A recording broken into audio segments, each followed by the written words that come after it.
नमस्कार मंडळी, आई कुठे काय करते या मालिकेच्या आजच्या भागात आज आपण बघणार आहोत. कोर्ट भरलेलं असतं. जजसाहेब आता सुलेखाताईंना म्हणतात की मिसेस केळकर, तुम्हाला कोर्टाला काही प्रश्न विचारायचे असतील तर विचारा. आता सुलेखाताई उभ्या राहतात. मग सुलेखाताई जजसाहेबांना म्हणतात की जजसाहेब, मला संजना देशमुख यांना काही प्रश्न विचारायचे. तुम्ही कृपया त्यांना मला इथे बोलवण्याची परवानगी द्यावी. जजसाहेब परवानगी देतात. मग संजना आता विटनेस बॉक्समध्ये येऊन उभी राहते. सुलेखाताई आता संजनाला विचारतात की संजना देशमुख, तुमचे वकील देशमाने यांनी यशवर आता काही टीका केली, त्या सगळ्या गोष्टींवर तुम्ही सहमत आहात का? संजना म्हणते की हो, 100% मी सहमत आहे. जजसाहेब, मी तुम्हाला सांगते की यश म्हणजे अत्यंत गुंड मुलगा आहे. माझ्या लग्नाच्या आधी सुद्धा त्याने खूप वेळा मला धमकावलंय. माझ्या घरात येऊन सुद्धा त्याने आरडाओरडा केलाय. एवढंच काय तर मला जीवे मारण्याची सुद्धा त्याने धमकी दिली आहे.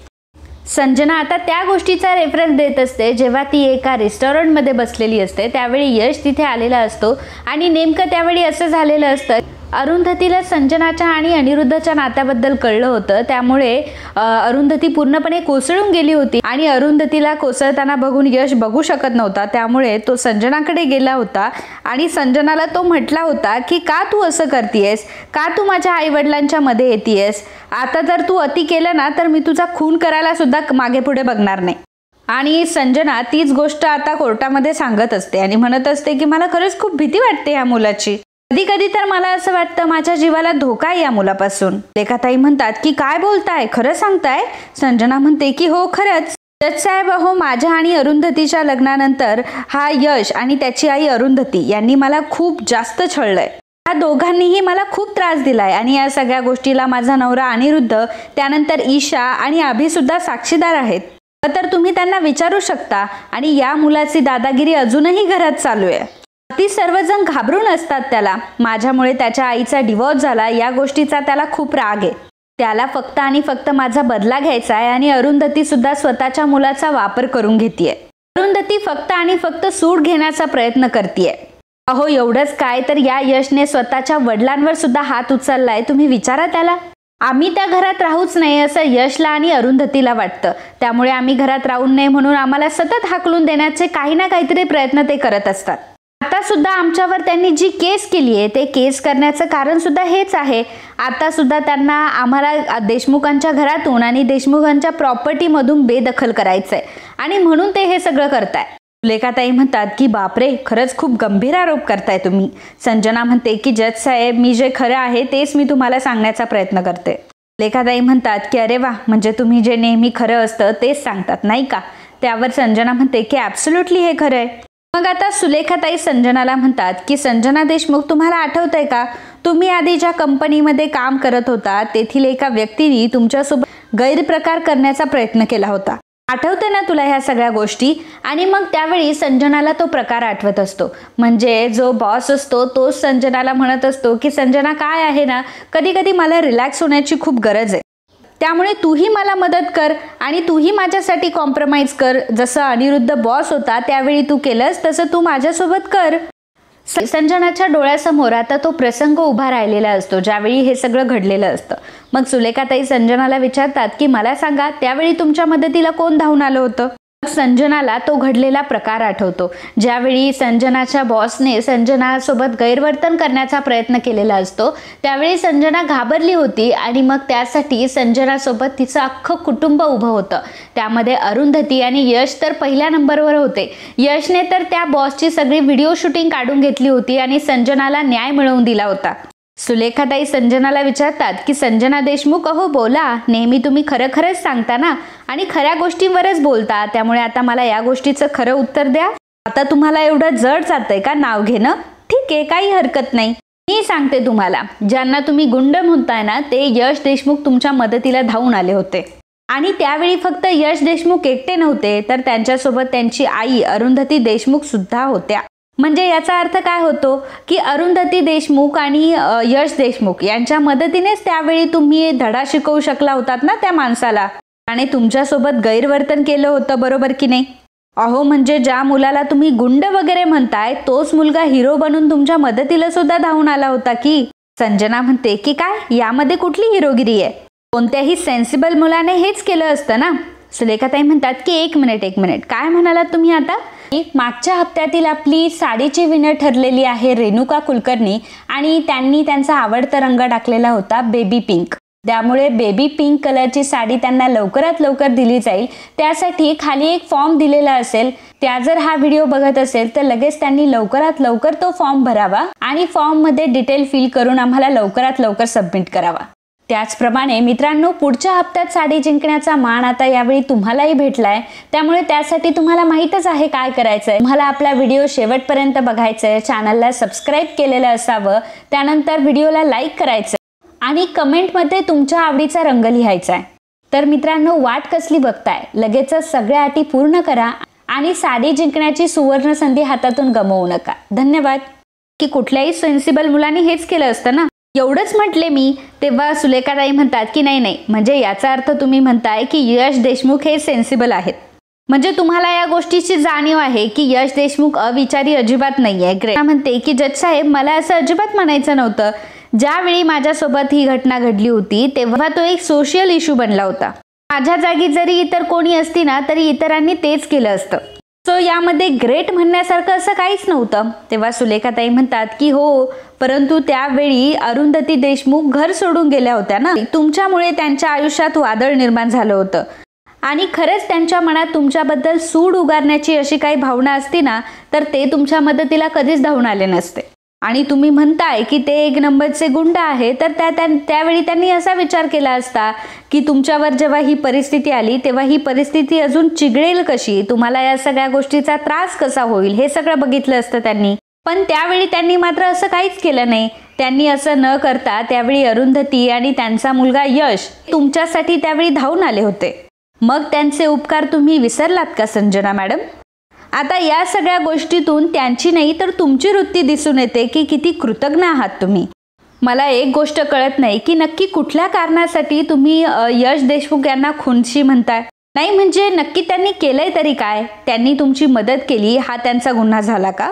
संजना म्हणते की अहो, त्याने एकदा माझी मदत केली आहे, परंतु एरवी मात्र हा मला सतत धमकवत असतो. त्याचं काय? अहो, या मुलाचा क्रिमिनल रेकॉर्ड सुद्धा आहे. आणि सुलेखाताई, तुम्हाला तर माहीतच असेल की त्यावेळी तर तुम्हीच याला बेल मिळवून दिली होती ना. अहो, यश देशमुख म्हणजे भयंकर मुलगा आहे. हो जज साहेब, मी तुम्हाला सांगू इच्छिते की एकदा तर एका मुलाचा खून होता होता राहिला याच्या हातातून. सुदैवाने तो मुलगा वाचला, नाहीतर आज यशची एक खुनी म्हणून ओळख राहिली असती. सुलेखाताई संजनाला म्हणतात की खरंच संजना मॅडम, तुम्ही खूप हुशार आहात. घडलेला प्रसंग तुम्हाला हवा तसा रंगवून सांगताय तुम्ही. त्या मुलाने ईशाच्या बाबतीत काय केलं होतं हे तुम्हाला माहिती आहे. आणि जर आपल्या बहिणीच्या बाबतीत असं जर कोणी केलं तर शेवटी भाऊ पेटून उठणारच ना. समोरून घात झाला होता, समोरून परिस्थिती उद्भवली गेली होती, त्यामुळे यश देशमुख यांनी त्या मुलावर हात उचलला होता, त्यात कुठलाही गैर नाहीये. आणि एक गोष्ट मी तुम्हाला सांगू शकते की घडलेल्या सगळ्या प्रकाराची ज्या मुलावर यश देशमुख यांनी हल्ला केला होता त्या मुलानेच कबुली दिली आणि हेही सांगितलं की ईशा देशमुख यांच्या तो नादी लागला होता आणि ईशा देशमुखला तो त्रास देत होता, म्हणूनच यश देशमुखने त्याला मारलं हेही त्याने कोर्टात सांगितलं होतं. आणि त्याच गोष्टीमुळे यशची सुटका झाली होती. खरं तर तुम्ही एकट्याच तशा आहात की ज्या यश देशमुख यांना खुनशी, गुंड अशी काहीतरी विशेषणं लावताय. त्यांच्याविषयी दुसरं कोणाचंही वाईट मत नाहीये.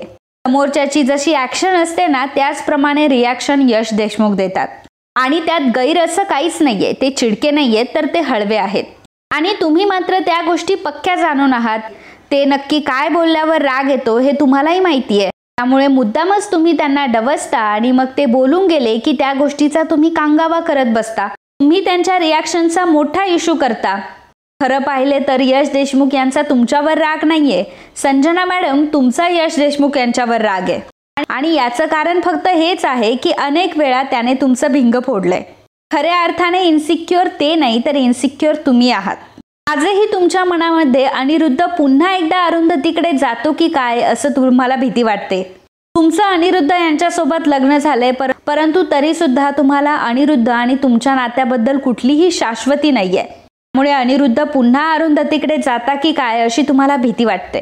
संजना म्हणते की ओ माय गॉड, तुम्ही कुठला विषय कुठे नेताय, असं काहीच नाहीये. अहो जज साहेब, आता सुद्धा तुम्ही बघू शकता की आता या केसमध्ये सुद्धा अनिरुद्ध आणि मी आम्ही एकच आहोत की. मग पहिली गोष्ट म्हणजे मला त्याच्याबद्दल इन्सिक्युअर वाटण्यासारखं काही कारणच नाहीये. सुलेखाताई म्हणतात की असं कसं तुम्ही इन्सिक्युअर नाही असं म्हणतात?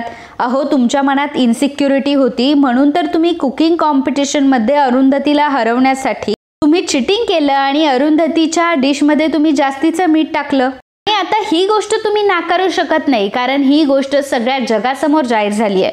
आणि तुम्हाला आठवत असेल की ती गोष्ट सुद्धा यश देशमुख यांनीच उघडकीस आणली. आणि एवढंच काय, अरुंधती जेव्हा एका रेस्टॉरंटची मालक झालीये तेव्हा मात्र तुमचा तिळपापडच झाला होता की, कारण अरुंधती मोठी होतीये ही गोष्ट तुम्हाला सहन तरी कशी होणार, म्हणून तुम्ही त्या रेस्टॉरंटमध्ये सुद्धा कटकारस्थानं केली आणि ते रेस्टॉरंट बंद पाडण्याचा प्रयत्न केला. सुलेखाताई कोर्टाला हे देखील सांगतात कशा प्रकारे संजनाने अरुंधतीचे रेस्टॉरंट बंद पाडलं होतं आणि संजनाने तिच्या मैत्रिणीचा वापर करून घेऊन अरुंधतीच्या डिशमध्ये झुरळ टाकलं होतं.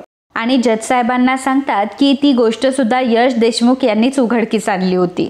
त्यामुळे संजना देशमुख या सगळ्यातून एक गोष्ट तर लक्षात येते की तुमचा यश देशमुख यांच्यावर राग आहे, तुम्हाला त्यांच्यावर सूड उगारायचा आहे. त्यावेळी संजना म्हणते की तुम्ही अगदी वाटेल ते आरोप करताय हा माझ्यावर. संजना सुलेखाताईंना म्हणते की तुमच्या बोलण्याने कुठलीही गोष्ट सिद्ध होत नाही. सुलेखाताई म्हणतात की मला माझं कारण सिद्ध करण्यासाठी माझ्याकडे असंख्य पुरावे आहेत आणि सगळ्या गोष्टी मी कोर्टासमोर उघड सुद्धा करू शकते तुमच्या. त्यामुळे प्लीज तुम्ही असं काही केलंच नाहीये असं अजिबात म्हणू नका. तुम्ही आणि अनिरुद्ध देशमुख यांनी वेळोवेळी सगळ्यांना फसवलंय. तुमच्या दोघांचे पार्टनर्स, मित्रमंडळी, आई वडील यामध्ये कोणीच सुटलं नाहीये. आणि म्हणूनच विनायकराव देशमुख यांना फसवताना सुद्धा तुम्हाला काही वाटलं नाही. तुम्ही त्यांना खोटं सांगून प्रॉपर्टीच्या कागदावर देखील सह्या घेतल्यात. जना म्हणते की हे सर्व खोटं आहे, किती वेळा सांगू तुम्हाला हे सर्व खोटं आहे म्हणून. जज साहेब, अहो हे सगळं खोटं आहे, खोटं बोलताय ह्या. अहो आप्पांनी त्यांच्या मनाने हे सगळं काही केलंय. अहो आप्पांनी त्यांच्या मनाने या पेपर्सवर सह्या केल्यात. आणि सुलेखाताई, तुमच्याकडे जर काहीतरी पुरावे असतील ना तर तुम्ही बोला, उगाचच बोलू नका. आम्ही आप्पांना अजिबात फसवलेलं नाहीये. त्यावेळी अरुंधती समोर येते आणि जज साहेबांना म्हणते की मला काहीतरी बोलायचंय. मग जज साहेब आता अरुंधतीला बोलण्याची संधी देतात. अरुंधती जज साहेबांना म्हणते की मला संजनाला काही प्रश्न विचारायचे. त्यावर जज साहेब म्हणतात की ठीक आहे, तुम्हाला जे काही बोलायचंय ते विटनेस बॉक्समध्ये उभं राहून बोला. मग अरुंधती आता विटनेस बॉक्समध्ये उभी असते. संजना आणि अरुंधती पुन्हा एकदा समोरासमोर आलेल्या असतात. अरुंधती संजनाला म्हणत असते की संजना, आतापर्यंत तू जे काही केलं त्या सगळ्या गोष्टी मी सहन केल्या. तू माझा 26 वर्षांचा संसार मोडला. मैत्रीण म्हणून तू माझ्या घरात येत राहिलीस आणि तू माझ्या मैत्रीचा देखील घात केला, परंतु त्याचं मात्र तुला काहीच वाटलं नाही. परंतु तरी सुद्धा या गोष्टीचा दोष मी तुला अजिबातच नाही देणार, कारण शेवटी अनिरुद्धने 26 वर्षांचा संसार मोडला आणि तू 26 वर्षांची मैत्री तोडली, त्यामुळे मला वाईट नाही वाटलं. आतापर्यंत मी कधी बोलून नाही दाखवलं, परंतु जर या घरासाठी मी काय काय केलंय हे जर मी लिहायला घेतलं ना तर कागद कमी पडतील. आणि हो, तुला असं वाटतंय ना की मी हे सगळं घर मिळवण्यासाठी करते, तर बरोबर आहे तुझं की मी हे सगळं घर मिळवण्यासाठीच करते. ते घर मला नकोय, मला ते घर माझ्या आईवडिलांना मिळवून द्यायचंय. समृद्धी आणि त्यातली माणसं म्हणजे माझा आत्मा आहे. माझ्या आईवडिलांचा जीव आहे समृद्धीमध्ये. अगं, वेळोवेळी त्यांच्या मुलांनी त्यांची साथ सोडली, परंतु त्या वास्तूने मात्र त्यांना कायम आधार दिलाय. समृद्धी म्हणजे आप्पांचे आशीर्वाद आहेत आणि ते तुम्हाला कळत नाहीये का? तुम्ही काय इतका हट्टीपणा करताय? स्वतःच्या फायद्यासाठी आणि स्वतःच्या स्वार्थासाठी तुम्ही आप्पांना कोर्टाची पायरी चढायला लावलीत. अगं, तुम्ही किती लोकांना दुखवताय याची तुम्हाला कल्पना तरी आहे का? तुमच्या स्वार्थासाठी तुम्ही घरातले वाद अगदी चव्हाट्यावर आणलेत. ज्याप्रमाणे तुम्ही इतरांचे वाभाडे बाहेर काढताय ना, त्याप्रमाणे तुमचीही इज्जत वेशीवर टांगली जाते हे तुम्हाला कळत नाहीये का? आणि या सगळ्या गोष्टीतून तुम्ही काय कमवताय आणि काय गमवताय या सगळ्या गोष्टींचा एकदा तरी विचार करा. आणि काय ग, माझ्या मुलावर आरोप करतेयस? अगं, खुनशी तर तू आहेस, माझा मुलगा नाहीये. साहेब, मी तुम्हाला सांगू इच्छिते की संजनाने माझ्यावर आणि माझ्या वडिलांवर प्राणघातक हल्ला घडवून आणण्याचा प्रयत्न केलाय. मला आणि आप्पांना त्यामध्ये जखमही झाली होती आणि सुलेखाताई यांच्या सांगण्यावरून मी पोलीस कंप्लेंट देखील केली आहे. देशमाने म्हणतात की अरुंधती मॅडम, तुमच्या मुलाने सुद्धा हाच मुद्दा कोर्टामध्ये उपस्थित केला होता. तुमच्याकडे मात्र संजना मॅडमच्या विरोधात कुठलेही पुरावे नाहीये, तर तुम्ही त्यांचं नाव कसं काय घेतात? अहो, तुम्हाला कळत नाही का या सगळ्या गोष्टीमुळे त्यांची किती मानहानी होते ते? अरुंधती म्हणते की जज साहेब, तुम्हाला पुरावा हवाय ना या सगळ्या गोष्टींमध्ये, हा घ्या पुरावा. असं म्हणून अरुंधतीने एका माणसाला बोलावून घेतलेलं असतं. हा तोच माणूस असतो ज्याने अरुंधतीवर आणि आप्पांवर प्राणघातक हल्ला केलेला असतो. आता तो माणूस जेव्हा कोर्टामध्ये येऊन उभा राहतो तेव्हा मात्र संजनाच्या पायाखालची जमीनच सरकते. संजना खूपच घाबरलेली असते. त्यानंतर संजना खाली येऊन बसते आणि मग तो माणूस आता विटनेस बॉक्समध्ये उभा राहतो. तो शपथ घेतो जे काही सांगेल ते खरं सांगेल, खोटं बोलणार नाही. मग सुलेखाताई आता त्या माणसाला विचारतात की तुम्ही कोणासाठी काम करता. तेव्हा तो माणूस सांगतो की मी भोसले बिल्डर यांच्यासाठी काम करतो. सुलेखाताई त्यांना म्हणतात की काय काम करता तुम्ही. बिल्डर सांगतात त्यांना तुम्ही धमक्या द्यायला जाता, त्यानंतर तुम्ही त्यांच्यावर हल्ले करायला जातात आणि तुम्हीच विनायकराव देशमुख आणि अरुंधती देशमुख यांच्यावर हल्ला केला होतात ना. त्यावर तो माणूस सांगतो की हो, मीच केला होता हल्ला. मग सुलेखाताई त्याला विचारतात की मग कोणी सांगितला होता तुम्हाला हा हल्ला करायला. हे सगळं तुम्हाला भोसले बिल्डरने करायला सांगितलं होतं का. तेव्हा तो माणूस म्हणतो की नाही, मला या मॅडमने सांगितलं होतं. असं म्हणत तो माणूस आता संजनाकडे बोट दाखवतो. संजना आता घाबरते आणि उभी राहते आणि म्हणते की काही पण काय बोलतोय जज साहेब, हा माणूस खोटं बोलतोय. तेव्हा तो माणूस म्हणतो की नाही जज साहेब, मी खरं बोलतोय. या बाईनेच मला हल्ला घडवायला सांगितलं होतं. एवढंच काय तर ह्या मला भेटायला आल्या होत्या आणि यांनीच मला सुपारी सुद्धा दिली होती. परंतु जेव्हा काम झालं तेव्हा मात्र यांनी मला पैसेही दिले नाही. संजना म्हणते की किती खोटारडा माणूस आहे आणि किती स्पष्टपणे खोटं बोलतोय. जज साहेब, अहो मी तुम्हाला सांगते हा माणूस खोटं बोलतोय. पैशासाठी काही करेल हा माणूस. हो जज साहेब, याला नक्कीच कोणीतरी प्लॅन केलाय. मला तर असं वाटतंय की हे काम अरुंधतीचं आहे आणि अरुंधतीने मला अडकवण्यासाठी ही नवी ट्रिक शोधून काढली आहे. मग त्यावेळी जज साहेब आता संजनाला म्हणतात की संजना मॅडम, हे कोर्ट आहे, तुमचं घर नाहीये, त्यामुळे उगाचच इथे आरडाओरडा करायचा नाही आणि जे काही तुम्हाला सांगायचं आहे ते तुम्ही स्पष्टपणे सांगा, परंतु शांत आवाजात सांगा. देशमाने उभे राहतात आणि म्हणतात की सॉरी जज साहेब, परंतु मला सांगा की संजना मॅडमचं म्हणणं सुद्धा बरोबर आहे ना. कोर्टामध्ये आता हा माणूस उभा आहे, तो कशाच्या सांगण्यावरून खरं बोलतोय. मला सांगा की कशावरनं हा माणूस खोटं बोलत नसेल. त्यावर तो माणूस म्हणतो की नाही जज साहेब, मी खरं बोलतोय. ह्याच मॅडम खोटं बोलताय आणि ह्या मॅडम खरंच माझ्याकडे आल्या होत्या. यांनी मला सुपारी सुद्धा दिली होती. येण्याच्या आधी यांनी मला कॉल सुद्धा केला होता. हवं तर तुम्ही माझा फोन चेक करू शकता. अहो, यांनी भोसले बिल्डरचं नाव घेतलं म्हणून तर मी यांचं काम करायला तयार झालो होतो. सुलेखाताई आता सांगू लागतात की जज साहेब, ज्याप्रमाणे संजना यांनी अरुंधती देशमुख आणि विनायकराव देशमुख यांच्यावर हल्ला घडवून आणला होता, त्याचप्रमाणे त्यांनी नितीन आणि यश देशमुख यांच्यावर सुद्धा हल्ला घडवून आणला. संजना पुढे येते आणि म्हणते की नाही जज साहेब, हे सगळं खोटं आहे. हे सगळं खोटं आहे. मी तुम्हाला सांगते की यश आणि नितीनवर जो काही हल्ला झाला त्यामध्ये मी कुठेच नव्हते आणि मी या सगळ्या गोष्टीला जबाबदार पण नाहीये. या सगळ्या गोष्टींना तर भोसले बिल्डर जबाबदार आहे आणि तसंही मी फक्त या माणसाला अरुंधतीला आणि आप्पांना धमकवायला सांगितलं होतं, याच्या पलीकडे काहीच नाही. संजनाने तिच्या तोंडाने आता गुन्हा कबूल केलेला असतो. स्वतःला एवढी स्मार्ट समजणारी संजना आणि ईशाला नॉलेज देणारी संजना आता मात्र स्वतःच फसलेली असते. स्वतःच बोलून तिने चूक केलेली असते आणि स्वतःच्या तोंडाने तिचा गुन्हा कबूल केलेला असतो. संजना आता चांगलीच तोंडावर पडते. सगळ्यांना समजतं की याचा अर्थ संजनाने जो हल्ला घडवून आणलाय ते मात्र खरंय. सर्वजण आता चकित होतात. अनिरुद्ध तर डोक्यालाच हात लावतो. संजना आता चांगलीच शांत बसून घेते आणि मग अरुंधती म्हणते की अगं, किती नालायक आणि नीच आहेस ग तू. अगं, स्वतःचा स्वार्थ साधण्यासाठी आता लोकांच्या जीवाशी खेळणार आहेस का तू. आणि अनिरुद्ध, तुम्हाला या सगळ्या गोष्टीचं काहीच वाटत नाही का. अहो, तुमच्यातला माणूस जिवंत आहे की मेलाय. अरुंधती खूपच हायपर झालेली असते. अरुंधतीला आता संजनाचा खूप राग येत असतो. म्हणजे तिने तिच्यावर हल्ला घडवून आणलेला असतो ह्याचं तिला काही वाटलं नसतं, परंतु ती आप्पांच्या नादी लागलेली असते, त्यामुळे अरुंधती जास्त पेटलेली असते. मग जज साहेब अरुंधतीला म्हणतात की आम्ही तुमच्या भावना समजू शकतो, परंतु तुम्ही शांत बसा. तुम्हाला जे काही सांगायचं आहे ते तुम्ही शांतपणे सांगा. त्यानंतर मग संजना आता तिच्या जागेवर जाऊन बसते आणि मग त्या माणसाची साक्ष देऊन झाल्यावर तोही कोर्टातून निघून जातो. म्हणते की जज साहेब, हे सगळं झालं, परंतु हे माझ्यासाठी नवीन अजिबात नाहीये. एखाद्याचा जर शारीरिक छळ झाला ना तर त्याच्या जखमा लोकांना दिसत असतात आणि त्या जखमांसाठी आपण तक्रार सुद्धा नोंदवू शकतो.